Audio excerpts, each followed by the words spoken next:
识时务者为俊杰。若你们愿呈上素家罪证，向朝廷表明忠心，便可安心留任世伯署。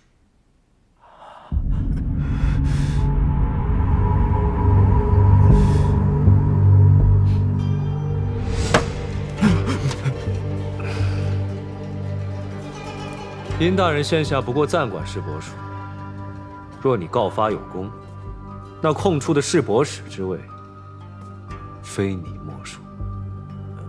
但若执迷不悟，藏奸包庇，那不出3日，这些奏章便会出现在御案之上。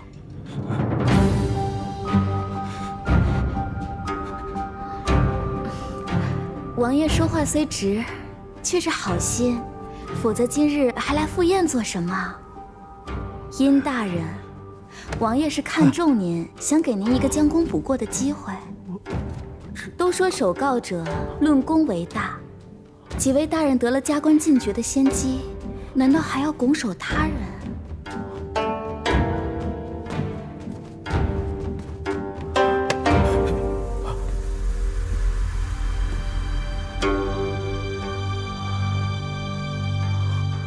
此事要紧，却也急不得，不如先着人上菜，咱们边吃边谈。来人，上菜。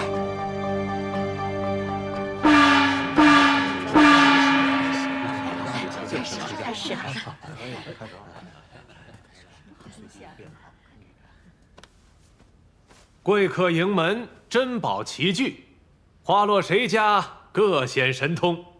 诸位都是老客了，话不多说，咱们即刻开唱。好。一字号唱卖品，智慧轮造鹿鼎纯金宝函一只。此宝函乃西归高僧隐川护持佛法时所用。隐川圆寂后，其舍利便供奉其中。宝函失踪近100年，最近终重见天日。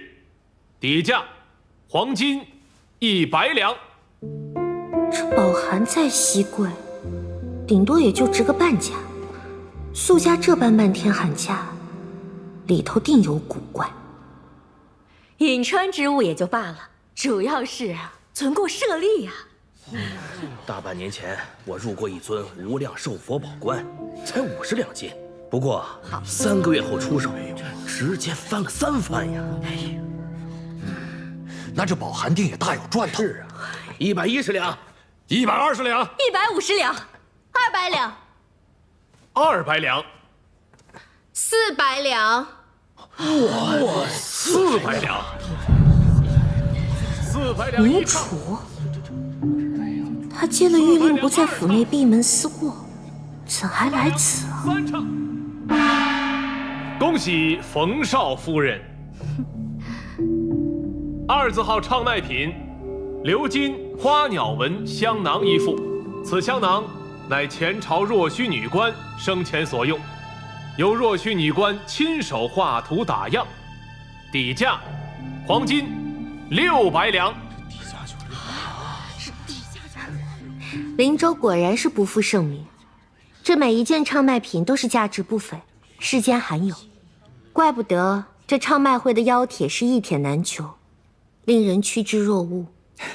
这些人挤破脑袋，都为倒买倒卖谋利而来，但像小小姐这般懂得鉴赏的惜物爱物之人，文某至今所遇不过寥寥。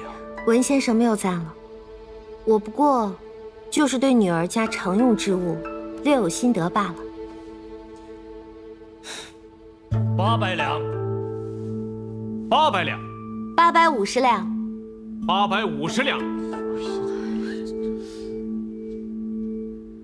，900两，900两，1000两，1000两。当真是多钱善谷，山外有山。1000两一唱，1500两。哎呀，1500两，1500两一唱。1500两2唱，1500两3唱，成交。恭喜文先生。这文先生，这文先生如此货术。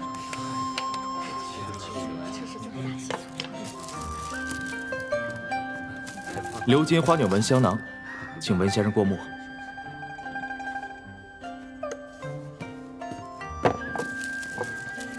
小小姐不妨一观。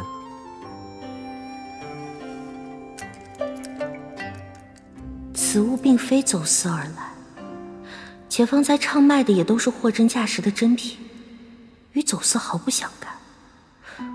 难道是我想错了？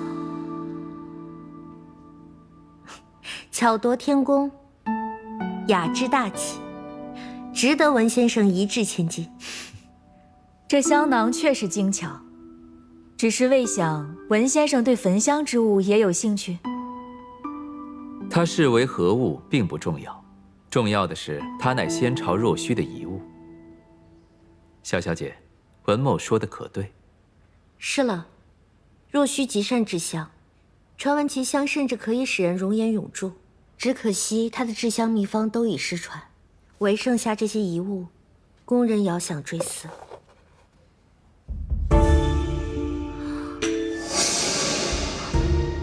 这香炉架子，非我大贤之物。今日真是让我大开眼界。且不说唱卖的件件都是孤品绝品，就连这物件的配饰，看着竟也价值不菲。何小姐果真慧眼。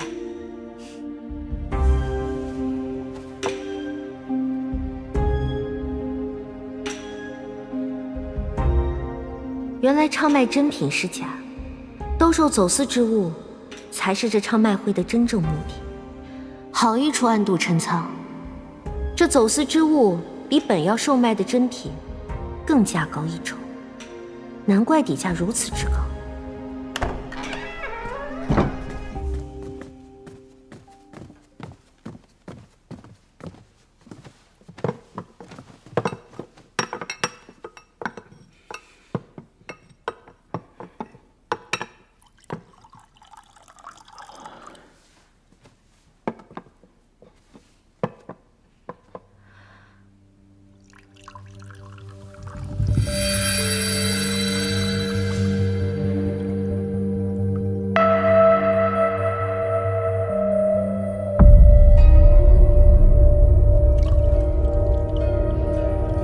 秋月，当时我查清了赋税，便想去信与你商议下一步行事，谁知一名叫秋月的乐师找上了我，还告知了周保平死前曾留下了一份肃家行贿的官员名录。只是就在那晚，我们二人遭遇刺杀，然后我就一直憋屈在这儿了。名录何在？自然还没到我手上。那如何和他取得联络？我也不知。我既出事，他必也遭肃家追杀，不会轻易露面。不过，你来灵州城无人不知，他定会想方设法与你接近。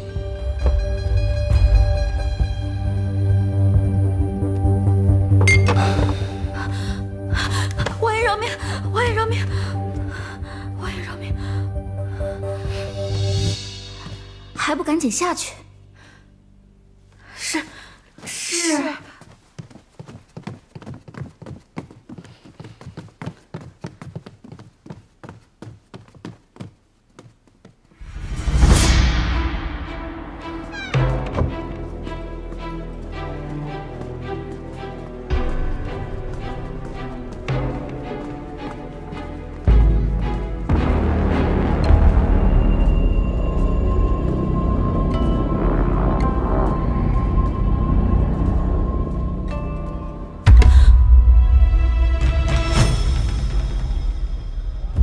秋月姑娘，我不是。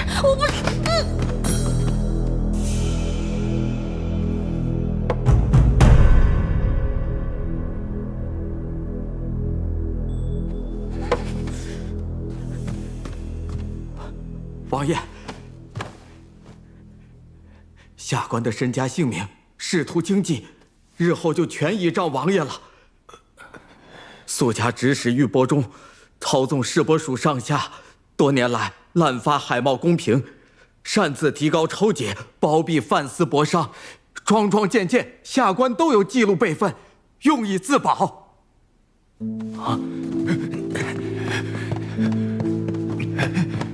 下官也一样，愿为王爷马首是瞻。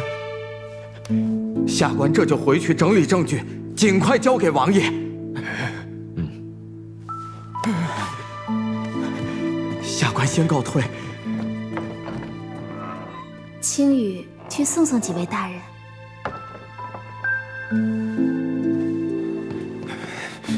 将近10年海贸公平的记档，还有抽解征税的案账，以及那些国监处记录的博商汇金的账册，全部取来。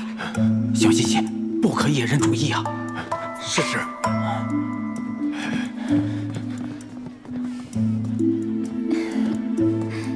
殷大人，青羽该提前尊称您一声市舶使大人了。两亲择木而栖，苏家已是强弩之末，也怪不得本官另择其主了。来日大人高升，可莫要忘了青羽今日的牵线之功啊！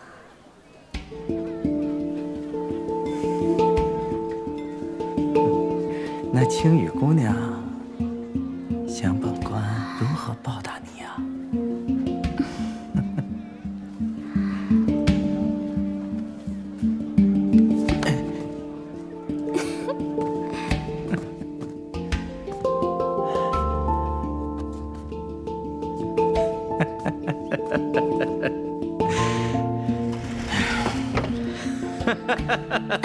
大人莫急，大人能得王爷青眼，前途定是无量。只是青羽有些替大人担心。苏家虽大厦将倾，可毕竟根基尚在。若苏家知您背弃旧主，定不会善罢甘休的。苏家的手段，大人可是知道的。什么背弃旧主？本官一向拿的是朝廷俸禄，忠的是大显君王，与他苏家何干啊？如此倒是青羽替您多虑了。春宵一刻值千金，今日还要多谢青羽姑娘为本官指明前路啊！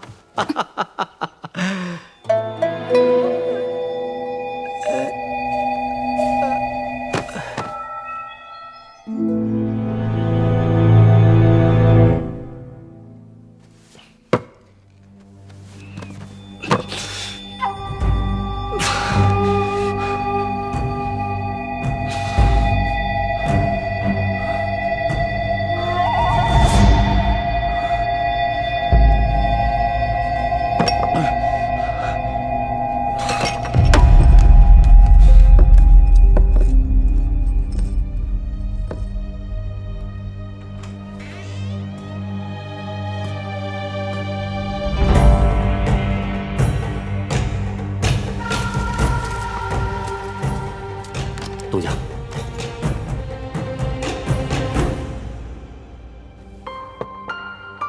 我另外一家铺子有些事情，我要先过去一趟。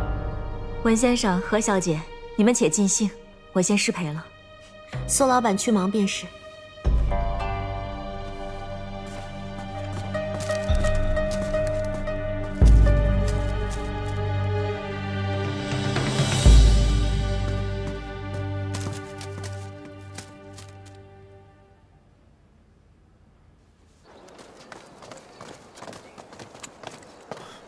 大人，大师姐，属下在此地发现了秋月，就是跟周保平相好过的那个乐师。周保平当初偷盗证据后，便藏身于秋月中。他眼下出现在此，难道那份证据并未落在张怀玉手里。他今日来，定是想冒险，直接面见定北王。速去了结了他，以免夜长梦多。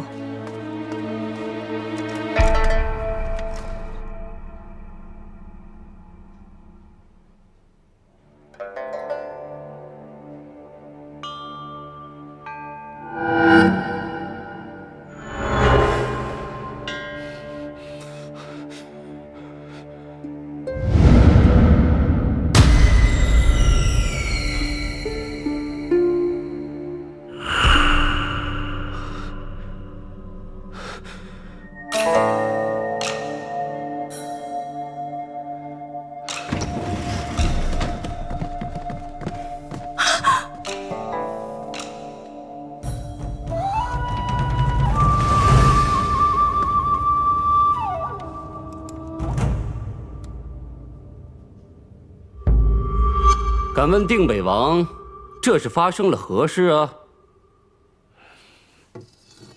本王不知。禀刺史大人，死的正是师伯署的殷大人。踏上这名女子只是昏迷，暂无性命之忧。这女子是灰楼的青羽姑娘，她来此赴宴前曾询过我，说定北王。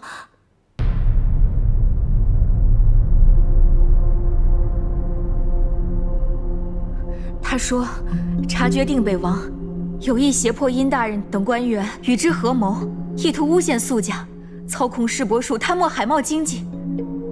青羽还说，他觉着定北王性情暴虐，喜怒无常，怕殷大人等官员若相拒，便会遭其杀害，故特地前来告知于我。没想到，竟真出了事。听闻定北王入灵州之后，就一直针对宿家，却始终未寻到任何对宿家不利的证据啊！针对宿家，刺史大人可有证据？定北王乃圣上亲派，他行事如何，宿家岂敢有半分怨言？王爷，您在灵州这几日，你要什么做什么，我们宿家都是无有不依啊！王爷见无计可施，不甘无功而返，遂欲胁迫殷大人与他同谋陷害宿家。谁料殷大人赤胆忠心，不愿顺从，于是王爷便恼羞成怒，杀人泄愤。王爷可是如此啊？哼，无稽之谈。刺史大人，眼下人赃俱获，定北王私自斩杀朝廷重臣已是事实，还请刺史大人尽快上奏京中，禀明定北王之罪。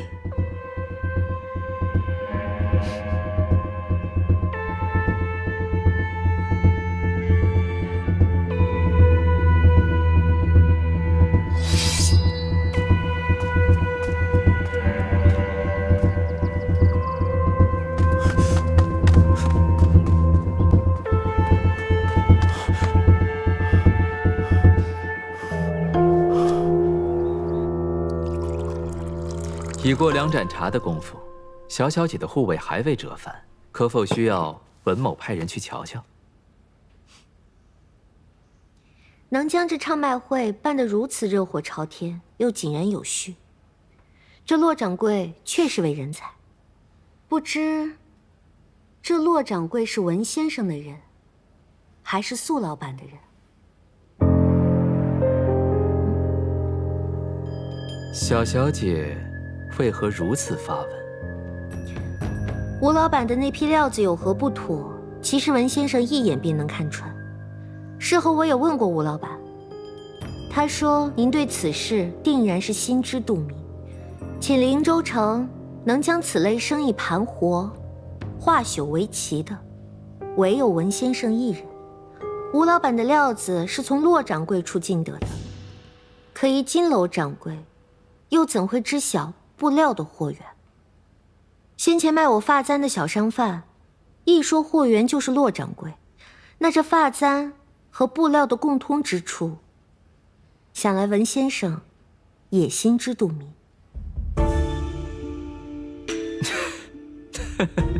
真是我一叶障目，自不迷阵了。想来小小姐此番来灵州城，并非是为游山玩水、开拓眼界而来吧？如何不算开拓眼界？我之前一直想不明白，文先生既不经营铺子，又无实际买卖，究竟靠什么牟利？衙人再精明，所赚也是有限。那日文先生在福禄金楼，想必也不是光顾生意的吧？若这骆掌柜的货源便是文先生，那这买卖可就有意思了。文先生先是匿名出货，赚苏家一笔，再借苏家的唱卖会生意赚一笔佣金，如此便是两头赚钱，将本得利。小小姐乃文某生平见过最冰雪聪慧的女子，只是小小姐这般的直言不讳，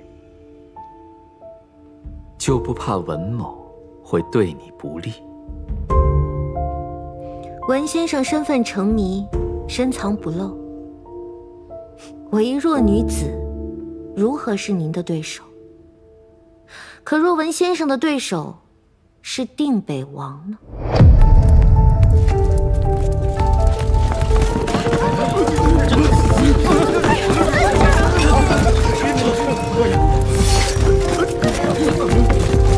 你们什么人？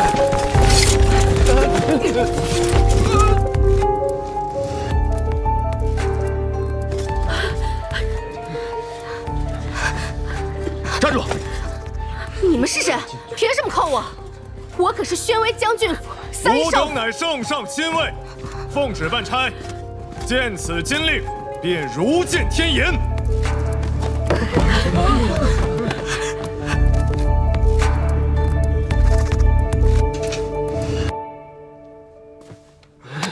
大人，后堂的唱卖品皆是物证，需一样不落的带走。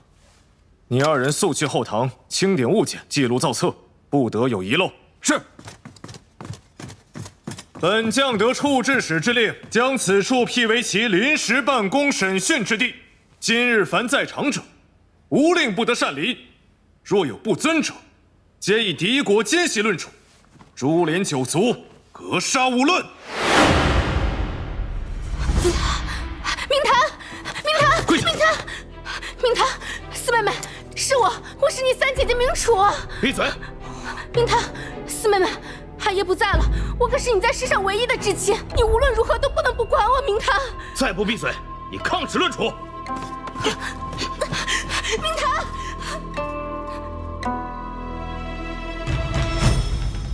明坛，你是定北王妃？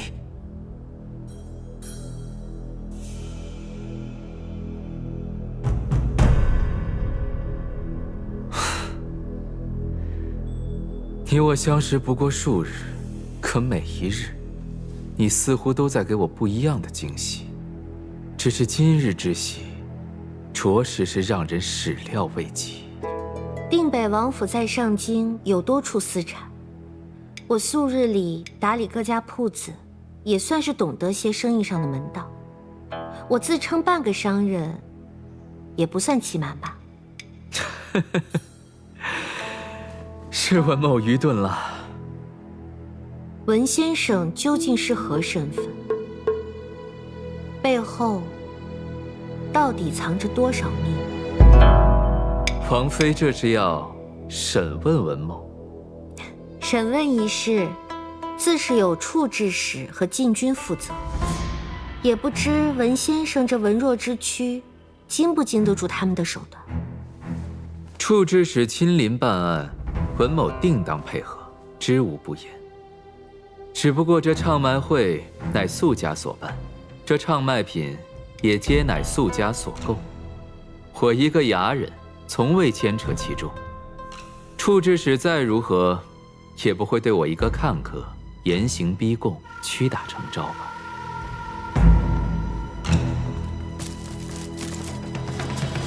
去堂内待着，不得随意走动，不得妄言。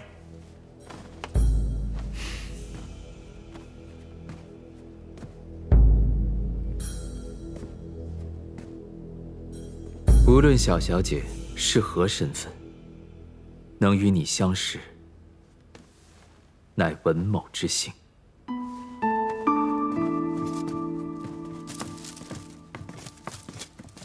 爷知唱卖会后，王妃的身份定然瞒不住，故派了暗卫在暗中相护。只是，今日城中还会有事发生，爷让王妃尽量不要单独行动。有禁军在，苏家不会向王妃出手，爷那边他自会顾及，也让王妃不必担心。夫君怎么越来越唠叨了？王爷，此案事涉朝廷命官，案情重大，本官也不得不公事公办，还请王爷随本官走一趟。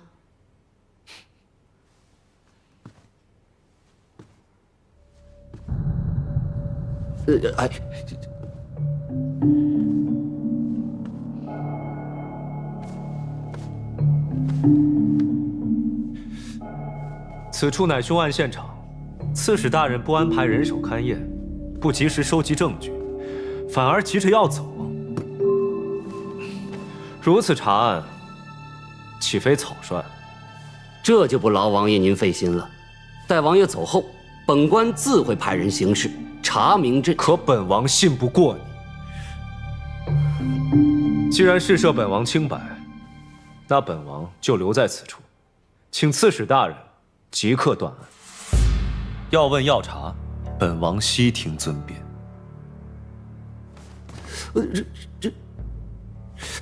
定北王，你休要拖延时间，寻机潜逃啊！本王若想走，尔等谁人能拦？来人，将定北王带走！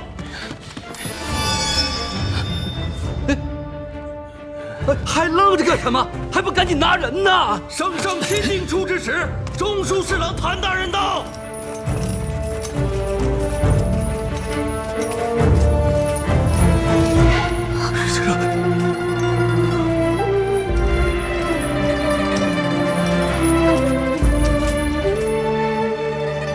封锁客栈，逐一细查，任何人不得擅离。是。相爷，下官已查得，圣上派中书侍郎谭伦为处置使，于定北王离京数日后，秘密前往了灵州。处置使去了又如何？纵然尔戎之谋百密一疏，定北王也难活着离开灵州。相爷运筹帷幄，想必定已留了后手。灵州刺史张道远见过处置使谭大人。本官奉旨巡查灵州，消除积弊，督办一案。此案重大，现由本官亲自审理。大人日夜兼程，赶至此地，想必已是劳累不堪。不如大人先歇息上一日，待明日再开堂过审。至于定北王，下官定会严加看管，绝不让他有任何的潜逃之机。本官行事自有章程，无需旁人智慧。大人，其实此案案情明了，证据确凿，不如还是交由下官审理，也好免去大人一番无谓辛劳啊。张大人可知何为处置使？查善恶，举大纲，奉皇命巡省天下诸州，掌百官升迁贬黜之职，是为处置使。张大人理当清楚，此案非同小可，若有差池，你这灵州刺史之位，怕是也将不保啊！一切但凭大人做主，有大人亲自审理，此案定能水落石出啊！本官要现场断案。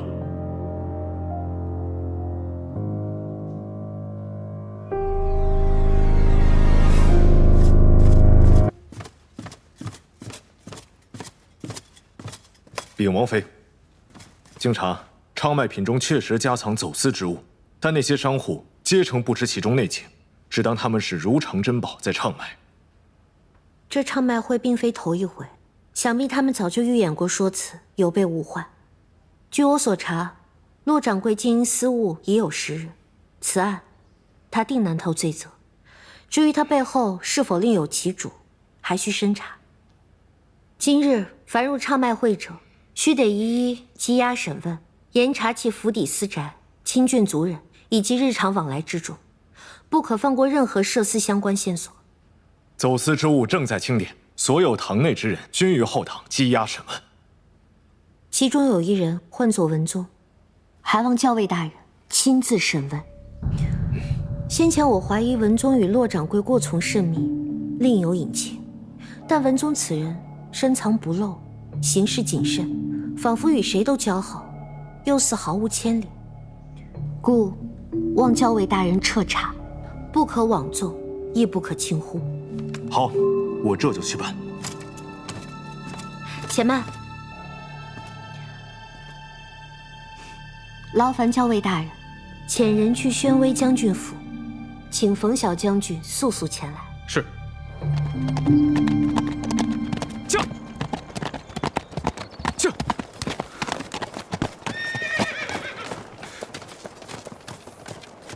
末将冯旭林见过定北王妃。将他带出来。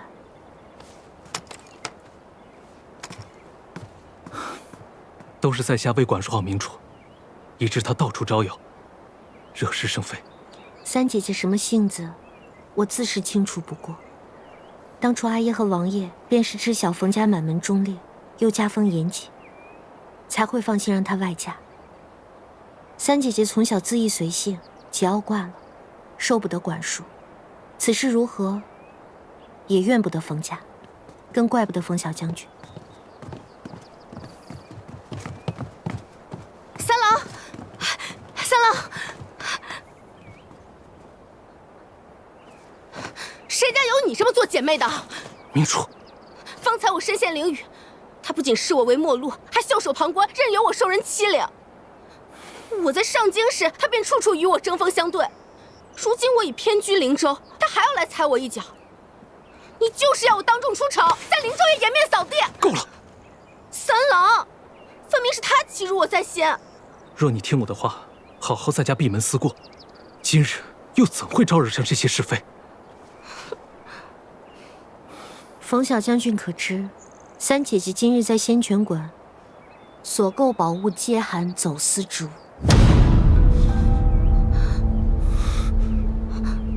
没有，三姐姐，阿耶被降罪，明家被抄没，皆因这走私贩私之罪。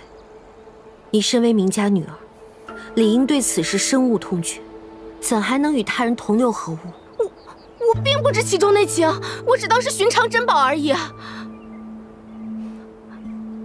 走私贩私之罪是大是小，冯小将军应当清楚。此案处置时定会力查到底，绝不轻纵任何一人。这2位是我与校尉商议过后派往搜检冯家的禁军。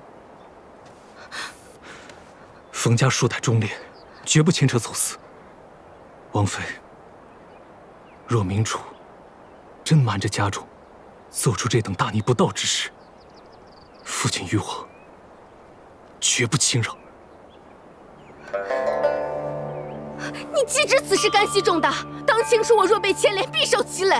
可你非但不助我脱身，还要将此事接给冯家，派禁军搜捕。明探，你究竟安的什么心啊？住口！明楚，事已至此，你还不知错？走私贩私，乃重罪。今日唱卖会之人定已悉数被捕，等着抄家搜检，入狱候审。王妃是为着冯家颜面，更是为着你这个姐姐能少受些罪，少被诟病，才将你单独摘除，只派2名禁军搜捕。王妃，今日多谢了，还不跟我回去？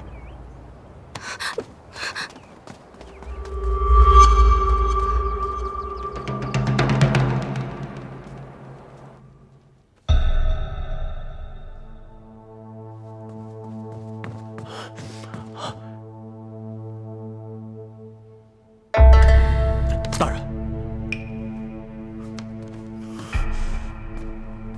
大小姐，人跑了。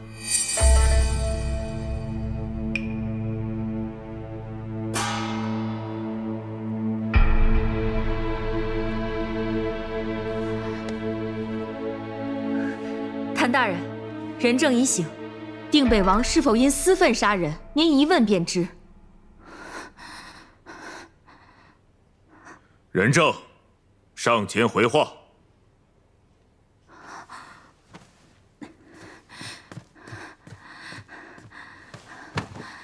小女子青羽，见过大人。青羽，今日宴席，可是定北王授意你从中牵线，设宴款待？回大人，是。那定北王可有胁迫殷大人指认宿家之罪？回大人，有。如何胁迫？详细道来。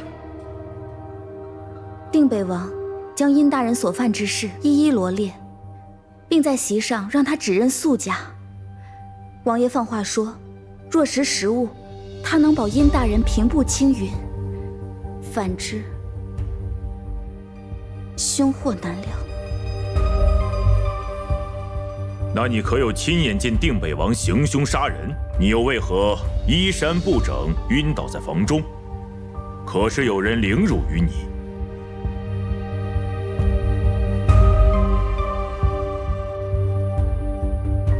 大显战神又如何？敢跟宿家作对，下场都一样。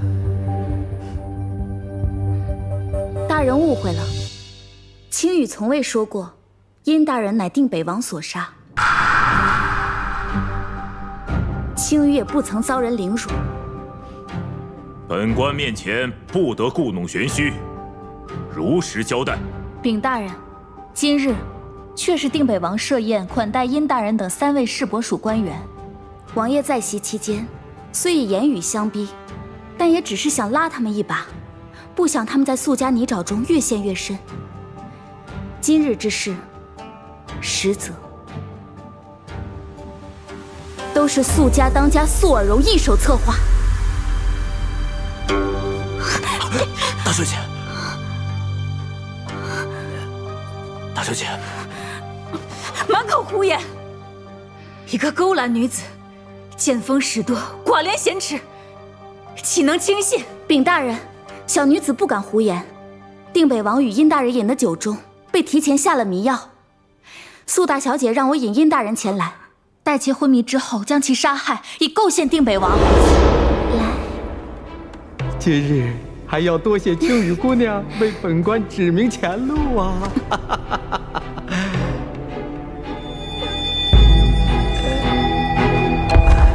青羽所言句句属实，定北王确实无辜受累。青羽，你为何要替宿家行事？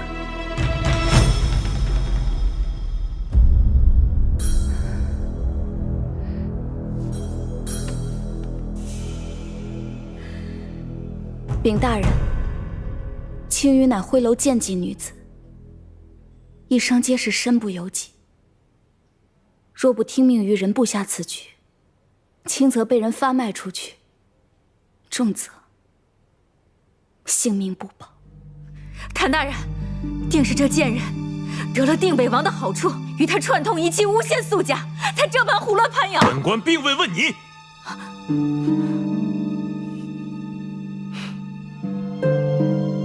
青羽，你指认宿尔荣，可有证据？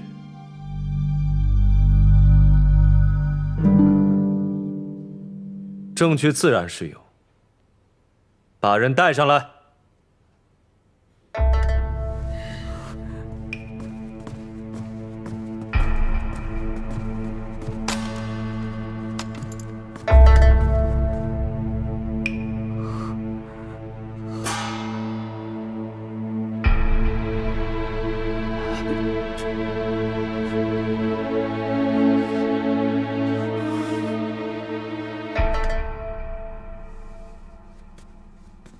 秋月见过出致使大人。秋月深陷王爷救命之恩，若非王爷今日援手，秋月已然命丧于此。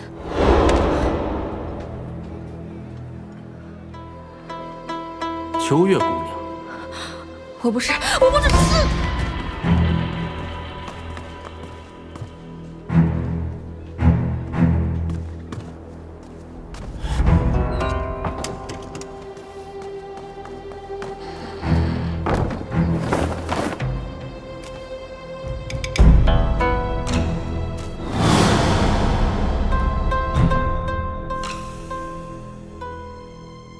人证是何身份？与本案有何关系？从头到来，文书记录。草民秋月，原为木春馆乐师，已故的世伯署同知周保平，生前常去木春馆点人唱曲，因在乐律上有同好，我见与周大人熟识，互为之也。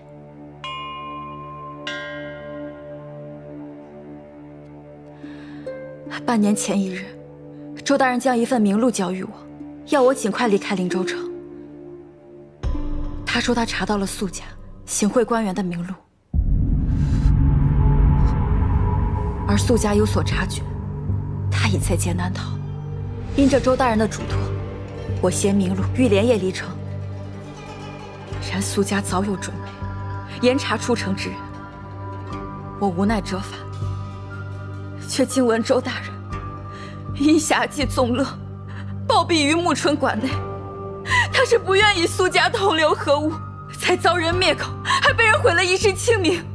还望大人一定要为周大人伸冤，还他清白。你指认周保平遭苏家灭口，可有证据？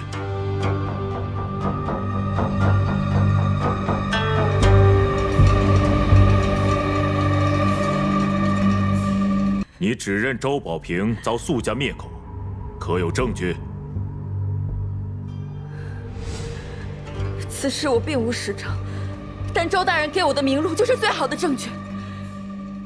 苏家为寻名录，不惜冤杀无辜。周大人素日里点的多的几位姑娘都因此丢了性命。说下去。因出不了城，我只得化名，在180馆内找了份丫鬟的活计。为免被觉出可疑，这半年我一直未曾妄动。直到来查赋税的张世子出现，我好不容易寻了机会与张世子见面。民女秋月，求张世子为周大人做主，替他证明，还他公道。哎，秋月姑娘，我知你是为周同知而来，他的案子我在京城也有所耳闻，只是为何你会找上我呢？我知张世子此次来灵州是为了彻查苏家抽检赋税一案，这与周大人生前知之不谋而同。周大人就是因查到了苏家罪证才被灭口，冤屈难伸。他所查罪证为何？苏家行贿官员的名录，此名录就在我手上。我在灵州苦守至今，就是想等朝廷再派人前来，我便能为他洗刷冤屈，替他完成顿纲赈济的未竟之职。秋月，我是为抽解赋税一事而来，如今能清算完所有的账目，便已是不辱使命。肃清内务，顿纲赈济，此等大任，我实在是担当不起啊。有我这名录在手，朝廷何愁动不了苏家？是啊，你也知道，唯有朝廷才能动得苏家。我无官无职，只不过空挂了一个圣上钦定的查税使名衔。即便我知晓周同知之死背后另有隐情，我也无权过问，更无权替他翻案。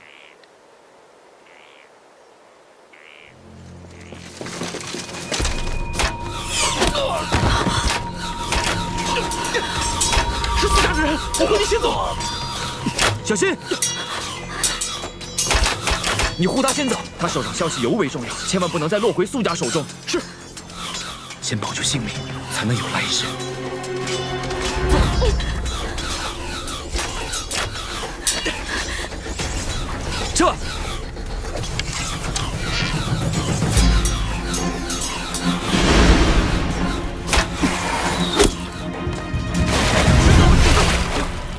是我连累了张世子。经此，苏家以为明路落入张世子之手，故对秋月放松了追杀，反对张世子下了必杀令，一直暗中追查其踪迹。那明路何在？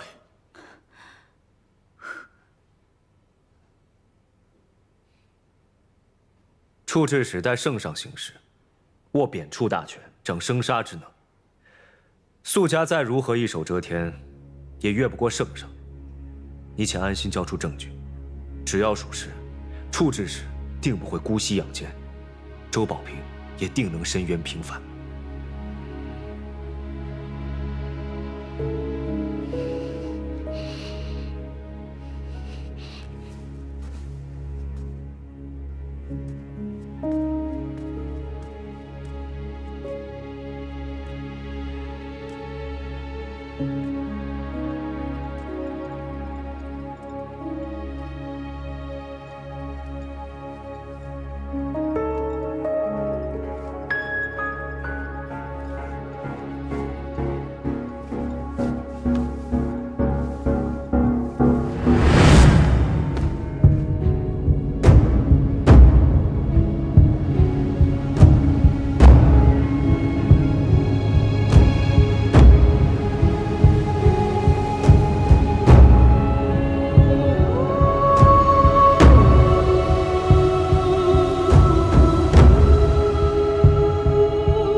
周大人遭遇不测后，我深知苏家想要灭口，更要毁却明路。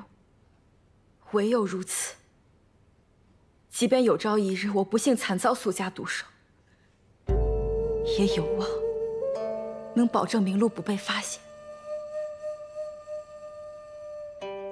这般，我才觉着自己并未辜负周大人生前所托。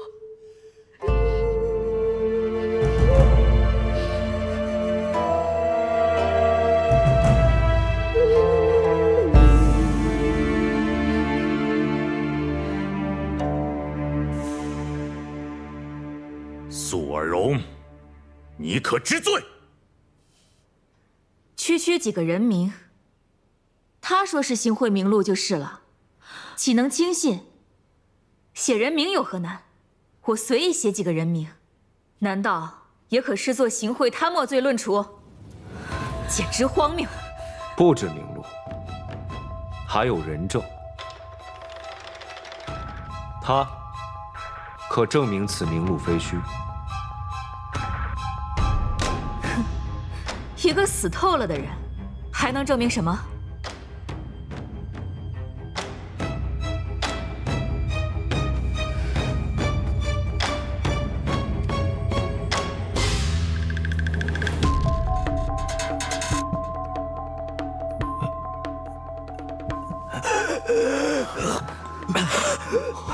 殷大人，殷大人，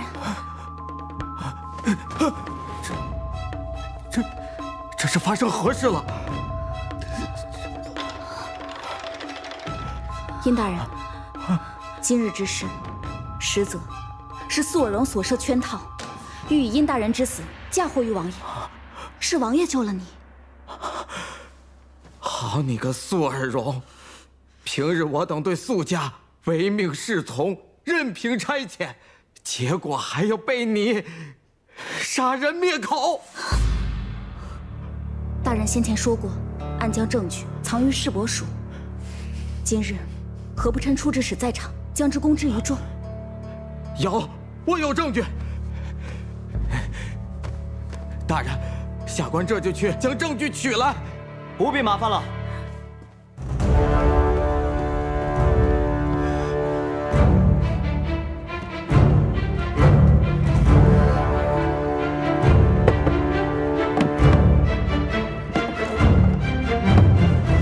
大人请过目。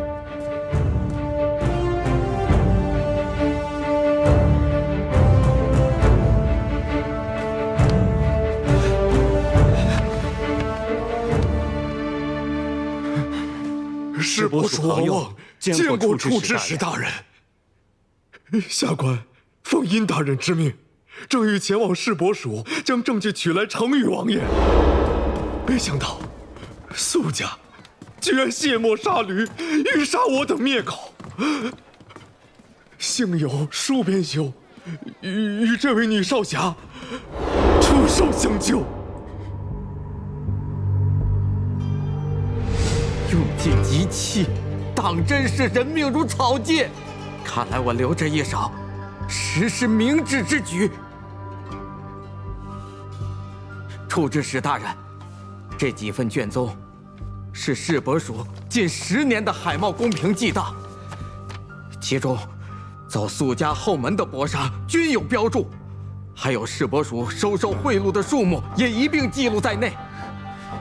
这几份卷宗是世伯蜀抽结赋税近5年的暗账，同先前定北王收缴的数目也能对上个大概，还有苏家贪墨军饷和赈灾钱粮的账目亦有记录。谭大人，世伯蜀的账目只需与周保平留下的名录核验比对，不止苏家，所有的涉案官员均可定罪法办。苏家罪孽深重，罄竹难书，还请谭大人秉公执法，除恶务本。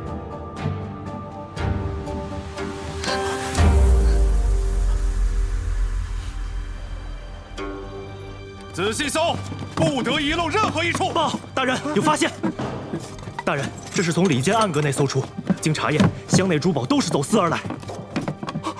哎呦，贵明察，小的什么都不知道，小的都不知道楼内还有暗阁啊！阿香，官爷，小的冤枉！官爷，官爷，小的冤枉呀！官爷，官爷！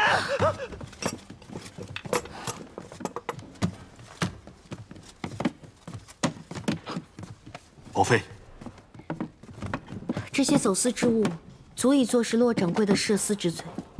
至于小二，校尉大人可依据他的供词，验证骆掌柜所言是否属实。如若查明小二与本案无关，还需将他尽快释放。是，王妃明断，下官这就让人将证据报于王爷。骆掌柜乃是本案的关键人证，还请校尉大人对其严加看管，防止他自枪或是遭人灭口。王妃放心。对了，文宗可与此案有染？据骆掌柜交代，文宗平日至福禄金楼不过是正常买卖，凭证齐全，并无可疑。且城中诸多商人亦称此人是正常经商，虽有几分投机倒把之嫌，但都在情理之中。那便是我错想了他。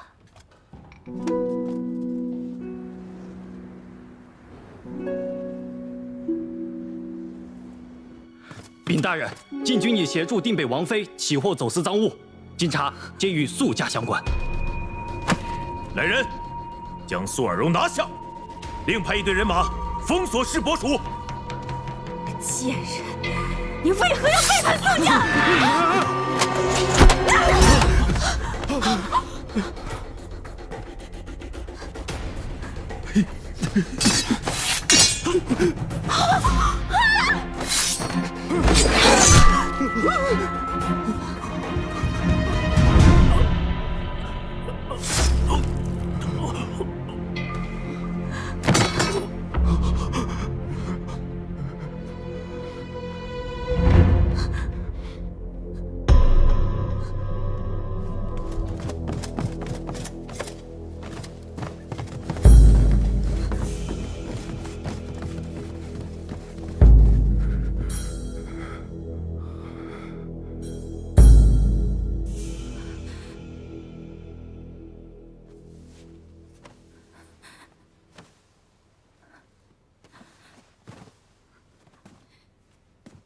青羽也不想背叛苏家，只是青羽身份低微，任何人都能做青羽的主。我再也不想过这样的日子了。既然王爷慈悲，肯许青羽一重生之机，那我自要珍惜。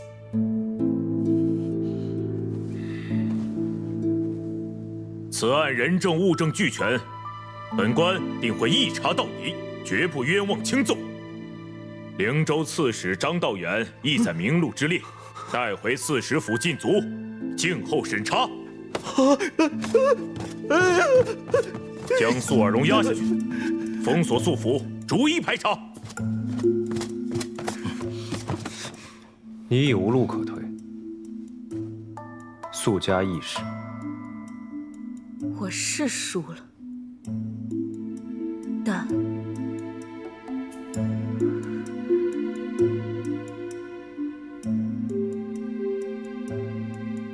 未必是末路。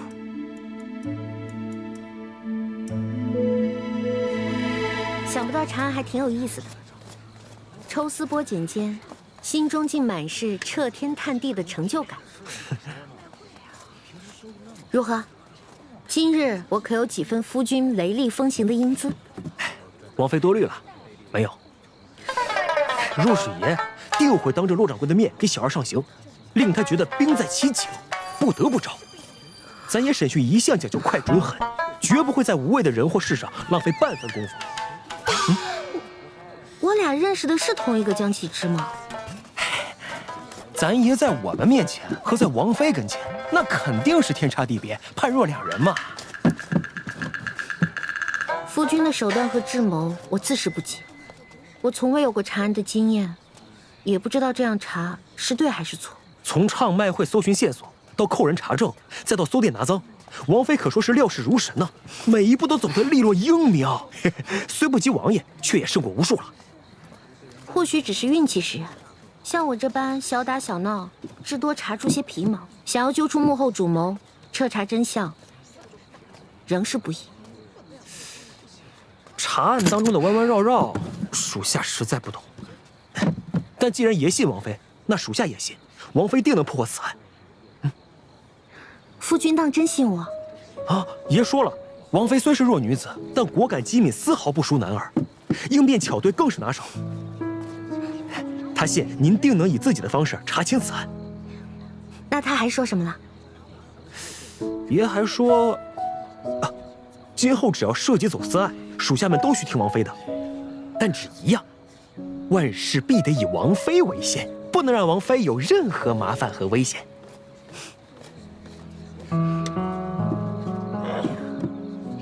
夫君总是处处想着阿谭，也不知他那边线下情况如何。这属下不清楚，但爷说此计凶险，想来定然棘手。那，放心，爷做事向来谨慎，王妃不必太过担心。王妃，天色也不早了，我们先回客栈，等爷的好消息。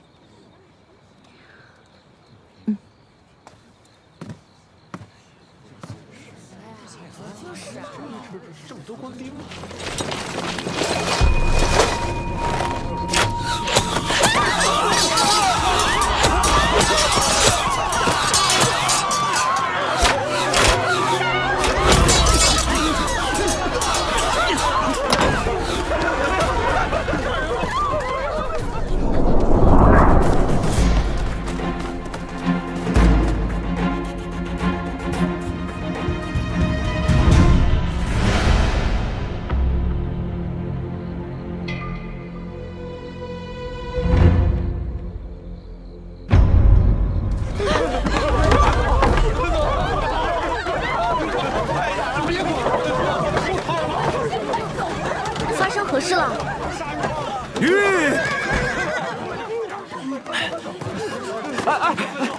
这是怎么了？何事如此慌张？赶紧回家去吧！这一刻在那打起来了，我看是凶多吉少了，快走啊！王爷今日可是在圣仪客栈？若客栈被包围，外头必然凶险，王妃不宜前去。赶紧去将此事告知校尉大人，让他立即派禁军前往。是。以爷智能，定能安然脱险。王妃不必太过担心。但苏家定是有备而来，且客栈内有苏家之人接应，王爷真是腹背受敌，凶险难料。我得亲眼看见他无事，才能安心。请王妃上车，属下送您过去。驾！驾！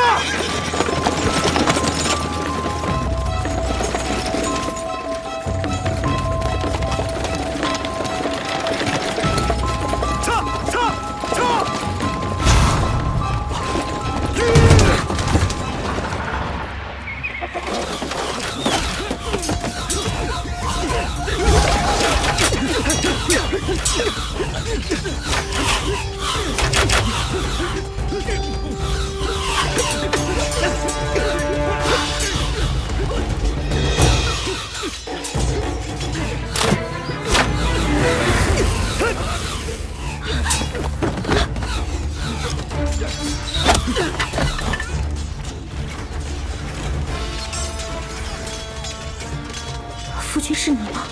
计划有变，云逸，你有伤在身，不便行动，去看住苏尔荣还有秋月，他不能有事。是。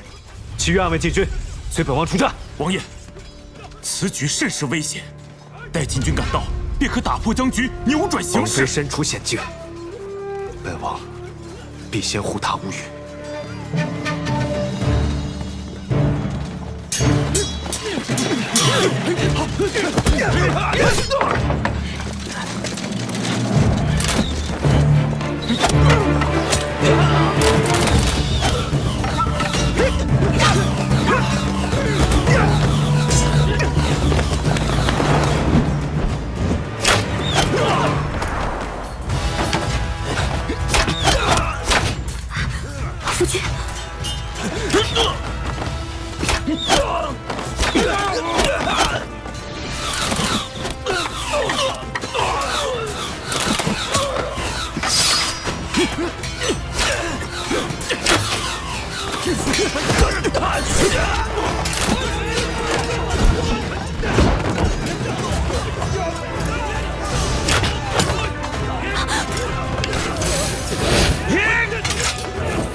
夫君。有些信息才是。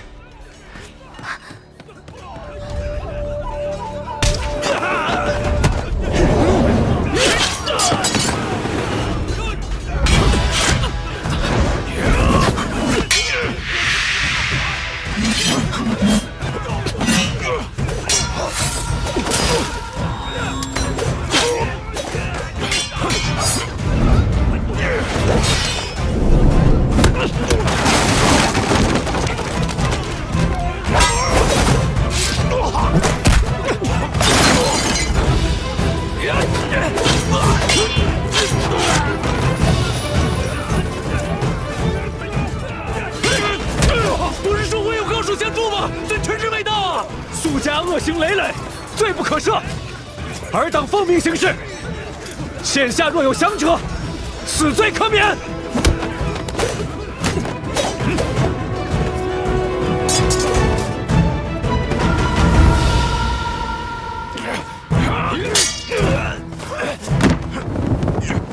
不必追，他的来历，你我都清楚。将降者带下细审。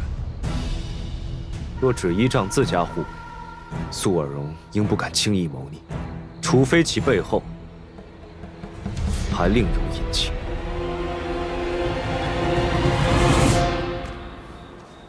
主子，争斗已息，苏尔荣之众已无路可走，束手就擒，是否出手相救？不必。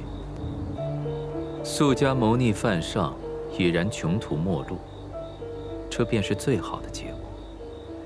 苏尔荣自以为投靠我南律便可高枕无忧，可只要他存在一日，这灵州的经济大权便永远不会易主。只有苏家倒了，我南律才能取而代之。主子英明。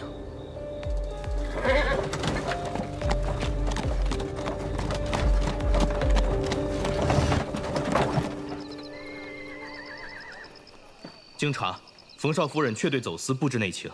她在唱卖会中拍下的珍品，其中涉私之物皆未转售，只高价倒卖了那些来历清白的珍品本身。但冯绍夫人却不该染指这些。案件情由如何裁定，还需我等带回涉私证物，禀明处置时候方可定夺。有劳二位。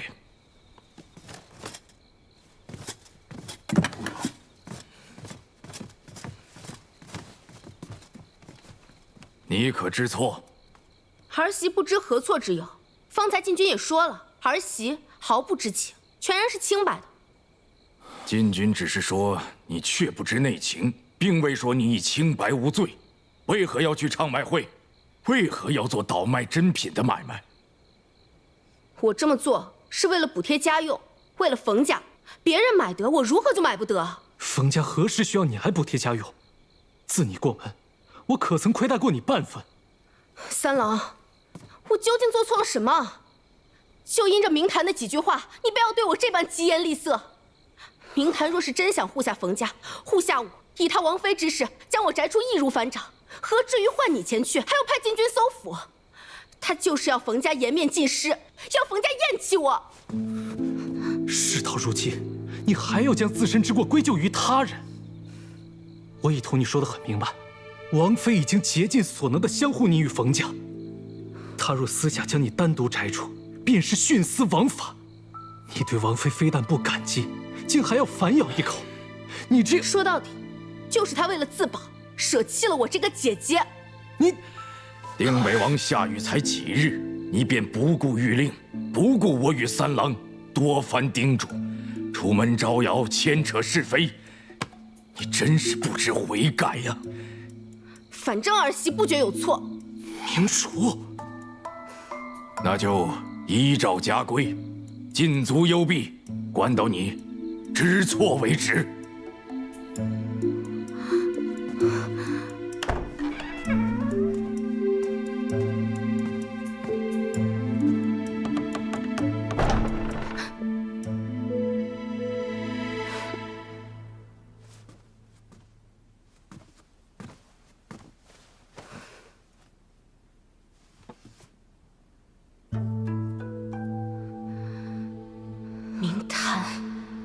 若非你，我不会远嫁灵州，更不会与阿娘分离。若非你，我也不会受傅家责难，沦落至此。这一切，都是拜你所赐。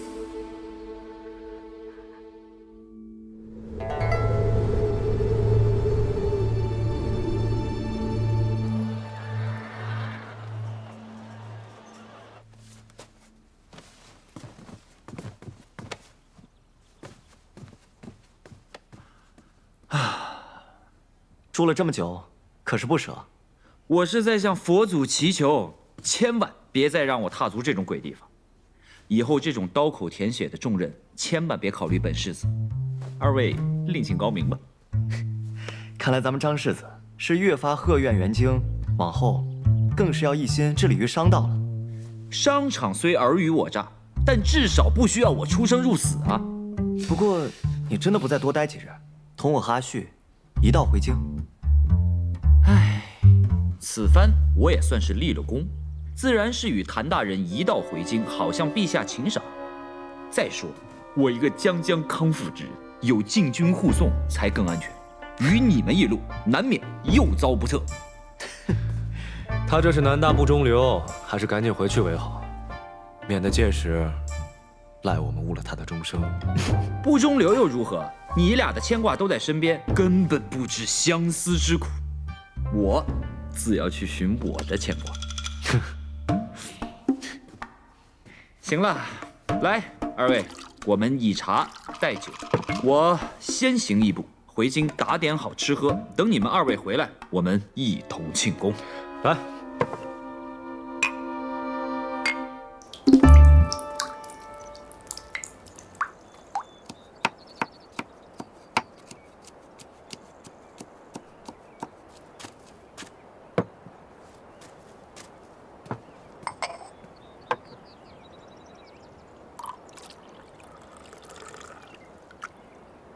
姑娘可是要离开此地？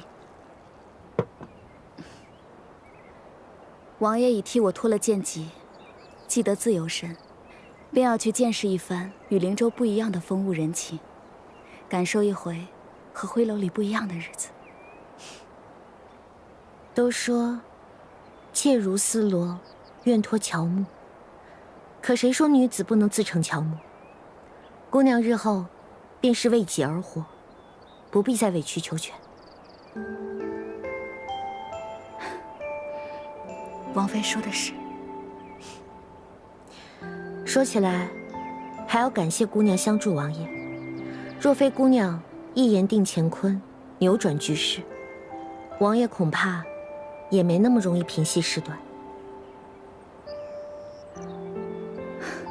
青羽惭愧，若非王爷今时良言，使青羽迷途知返，青羽现下怕是要愧悔终身了。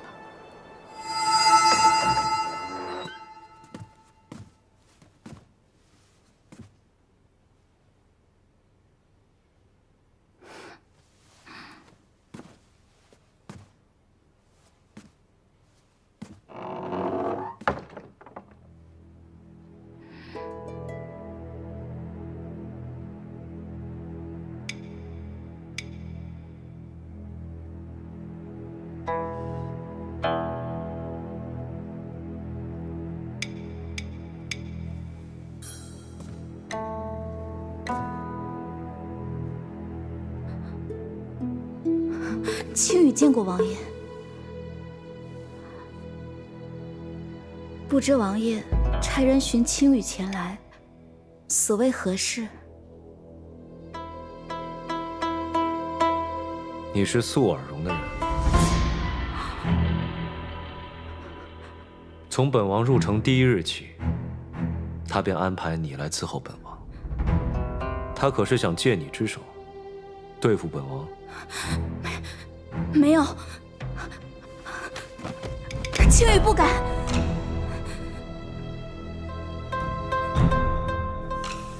你剑戟出身，再如何为素家卖命，也是一生受制，任人摆布。是花魁，或是花楼之主，于你而言，并无区别。说到底，你只是素家的一枚棋子。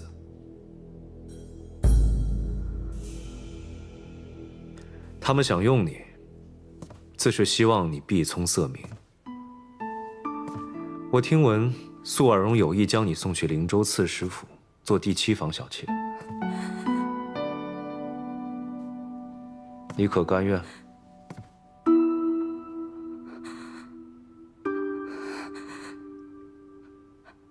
我不愿，只是我一剑籍女子，根本做不得主，去哪儿做什么，都是他们的傀儡。若有用便哄着，若无用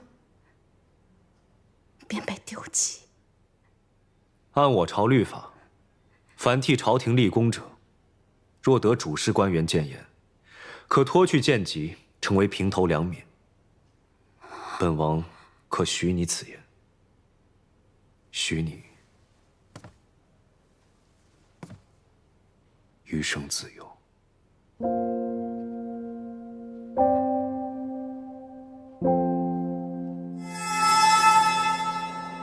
以王爷的才干，即便没有青羽，也定能反击素家。所以此次，并非是青羽相助王爷，而是王爷救了青羽。王爷乃正人君子，称天助地，安危所系。王妃能得王爷这般爱重，实是王妃之幸。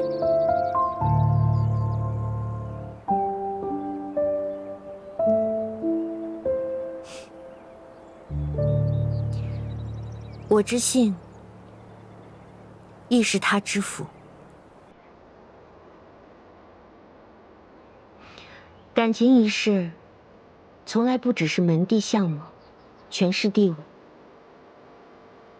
王爷视我为唯一，我对王爷的情谊，亦是世间独一份。无论他是何身份，贵胄或白衣，我都会与他相濡以沫，携手白头。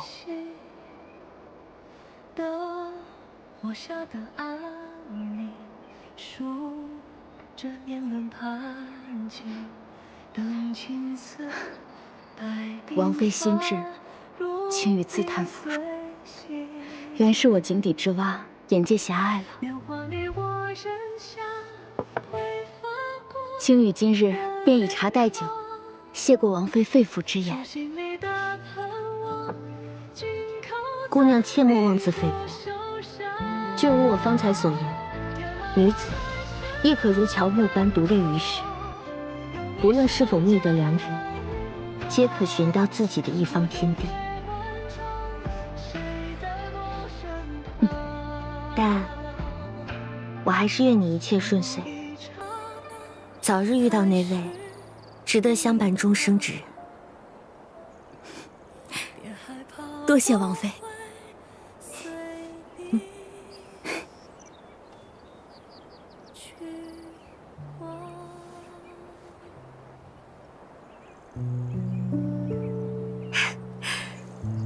疏雨出际，红泥映来。果然，风雨之后会有更美的风景。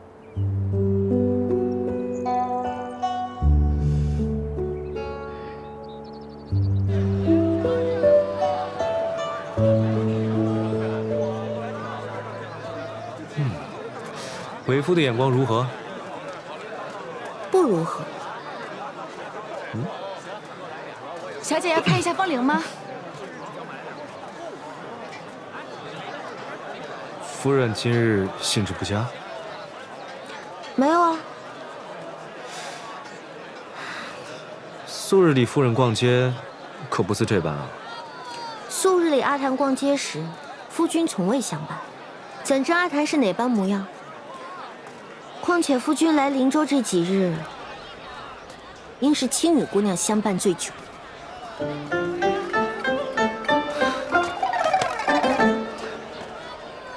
你这脑瓜里能否少装一些酸醋啊？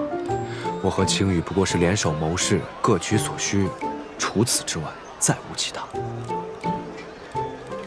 夫君并无他意，架不住人家姑娘对你暗生情愫啊。他人心思，为夫如何能左右啊？为夫就差将生人勿近写在脸上了。那就是因为生人勿近不够，才会让人觉得尚有希望，起了不该起的心思。那为夫面上不光写生人勿近，还加上无家有妻，如何？不如何，差远了。那就再加上此生钟爱，矢志不渝，如何？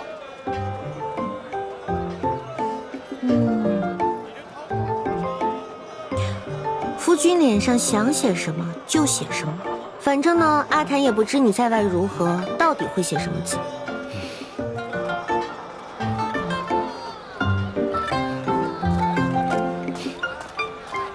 老板，这面人怎么卖？啊，捏好的5文钱一个，随您挑选。若要现捏，8文钱一个。现捏是如何捏？只要您说个样，我这就能给您现捏一个。那能否照着我夫人的模样捏一个？自是能的。夫人仙人之姿，公子好福气啊！哎，公子，您自个儿可要捏一个，2个便宜些，只收您15文。好啊，不必。那便照我们2人各捏一个。好嘞，佳偶天成，好事成双。公子，还请您站好，我先照着您念。哎，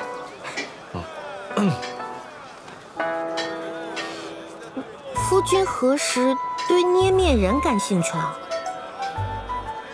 面上写字还不够，为夫只能用上面人了。捏面人，面人怎么用？以后无论为夫去何处见何人，都要带着夫人模样的面人，看以后谁还敢对你夫君动歪心思。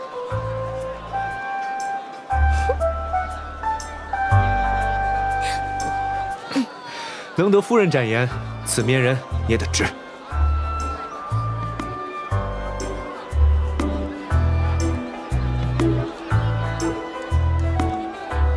那为何还要再捏一个夫君模样的？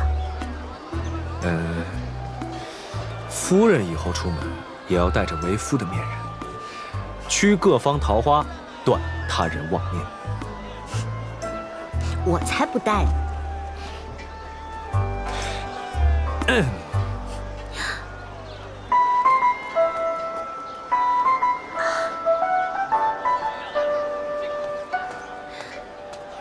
王妃，可都准备好了？我办事，王妃放心。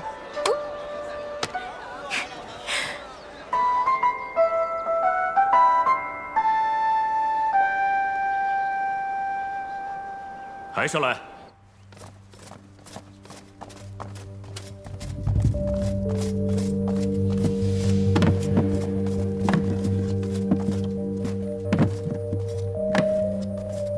陛下，臣此番南巡，查得灵州宿家走私、贩私、贪墨、索贿，其数目之巨，在我大显绝无仅有。此乃宿家贪墨及贩私之账，臣会交由大理寺逐一核查，确认无误。另，臣还查得宿家卖官鬻爵、行贿劫等。这一份名录，便是宿家与朝廷官员勾结之铁证。念。是。青州刺史赵昭德，大理寺少卿韩毅，御史台长军府杨敬奇，中书舍人韩尚，太学府管允司，朝议郎向陶，国子监丞林守仁，宣德郎方凯言，太常丞卓然，骑都尉谢威，内常侍陶喜彦，国子司叶六云，壮武将军吴文道。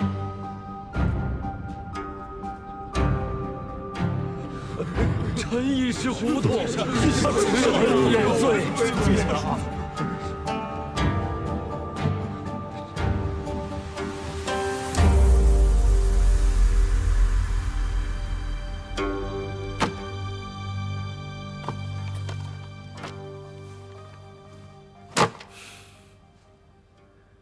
宿家恶贯满盈，罄竹难书，如此铁证，为何还不能将其定罪？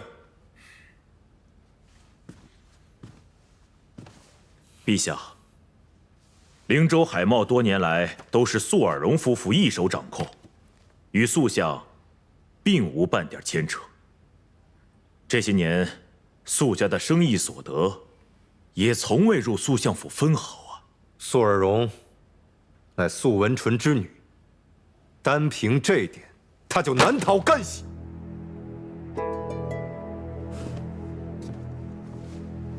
禀陛下，据臣所知，宿家之案确有难处。我朝凡官人身及其同居大功以上者，自职工商、家专企业，皆不得入仕。当年宿相入围后未能入仕，遂自主从灵州宿家分出了户籍，而宿尔荣成婚后，宿相亦以相同之由，又将他的户籍迁了出去，并于户部留下了记档。此中症结，还望陛下明鉴。